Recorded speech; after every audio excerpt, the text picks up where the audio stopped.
जगाले जग आपल्या पोराईला हसलं नाही पाहिजे. बिचारी काबाळ कष्ट करते, कोणतंही काम करते आणि या लेकराईला खाऊ घालते, शेती करते.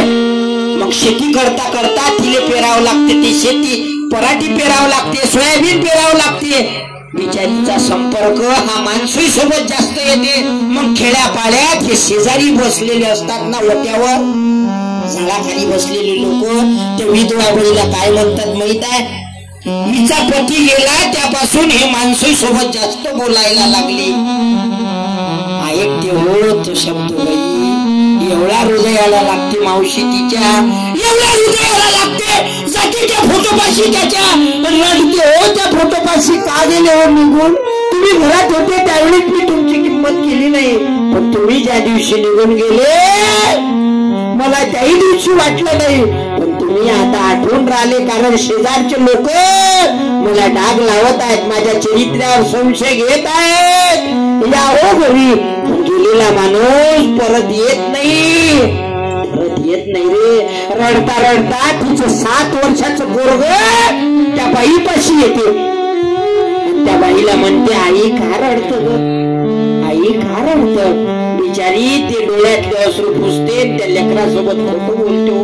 काय म्हणते ते, माय बाळा मी स्वयंपाक करत होती, स्वयंपाक करता करता कांदा चिरत होती रे भाजीले, आणि तो कांद्याचा रस माझ्या डोळ्यात गेला आणि मला रड आला रे. पण असं नाही सांगत काका की तुझ्या बापामुळे मी रडत आहे.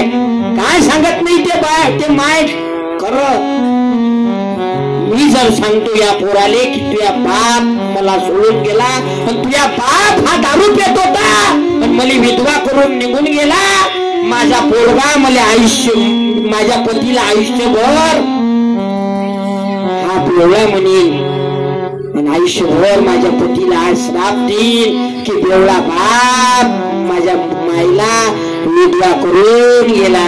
मला सांगा काका, बाई तुम्ही गेल्यावरही इज्जत ठेवते, मग तुम्ही काय तिला दुखवता? बापाच्या घरी असली की बाप दारू पिते, लग्न झालं की पती दारू पिते. पती थोडा म्हातारा होत नाही तर पोरग दारू पिते रे बाबा. संघर्षाची वाट आहे, दारू पिऊ नका. दत्तात्रय भगवानांच्या मंदिरात जा आणि तिथं पाया पडा, अंगारा तुमच्या डोक्याला लावा आणि शपथ घ्या दारू नाही पिणार. पवनपाल तू माझ्या गावात आला होता, दारू नहीं पीते रे आजपासून. अरे जाम पर जाम पीने से क्या फायदा, सुबह पियोगे रात को उतर जाएगी. जाम पर जाम पीने से क्या फायदा, सुबह पियोगे रात को उतर जाएगी. एक बार हरि नाम का प्याला पीकर देखो, सारी जिंदगी सुधर जाएगी, सारी जिंदगी सुधर जाएगी. म्हणून हा टर्निंग पॉइंट आहे आजचा तुमच्यासाठी. सुधरून घ्या रे बाबा. हे संत त्यासाठी आले होते. आमचं कीर्तन फक्त लोक टाइमपास म्हणून ऐकतात, टाइमपासासाठी कीर्तन नाही करत रे बाबा. या पोटातून हे शब्द येतात ज्याच्या घरी दारूचा शोक आहे, आणि ज्याने माझं कीर्तन आज लागीन त्याची बहीण देवळाले देऊन बघा, बघा तिचं जीवन कसं असते. अरे दुसऱ्याच्या पुरीले कोणी मारते, जिवंत रॉकेल टाकतात, जिवंत त्या बहिणीला भडकून टाकतात. स्वतःची बहीण देणार देवळाले, बघा ना तिचं संघर्षमय जीवन. तुकडोजी महाराज हेच सांगत होते रे बाबा. क्या किया क्या किया क्या किया रे, जिसे पाना था उसको तो खो दिया. क्या किया क्या किया क्या किया रे, क्या किया क्या किया क्या किया रे. तूने जीवन रमा दिया, तूने जीवन रमा दिया, क्या किया रे. जिसे पाना था उसको तो खो दिया रे, जिसे पाना था उसको तो खो दिया रे, जिसे पाना था उसको तो खो दिया. अब इसको छोड़ा पीता शराब तू, भगवान के नाम पे मुख मोड़ दिया. क्या किया क्या किया क्या किया रे. मान कोण टाकून राहिला, मान टाकून राहिला हे दादा. याले कोरोना झाला काय पाय बर. एखादा पेचकस देन खचून घे, कोचून घ्या.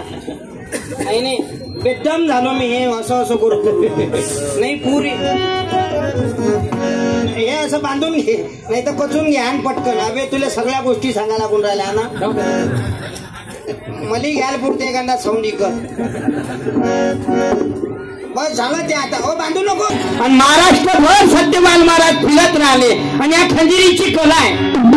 अरे तुकडोजी महाराजने एका बोटानं खंजीरी वाजवली होती. बाहेर देशात तुकडोजी महाराज गेले आणि शेतकऱ्याचं दुःख मांडलं. इथं जे बसलेले आहेत माझ्यापाशी, तुम्ही शेतकरी मायबापा कष्टकरी या आणि सगळे गरीब माणसा.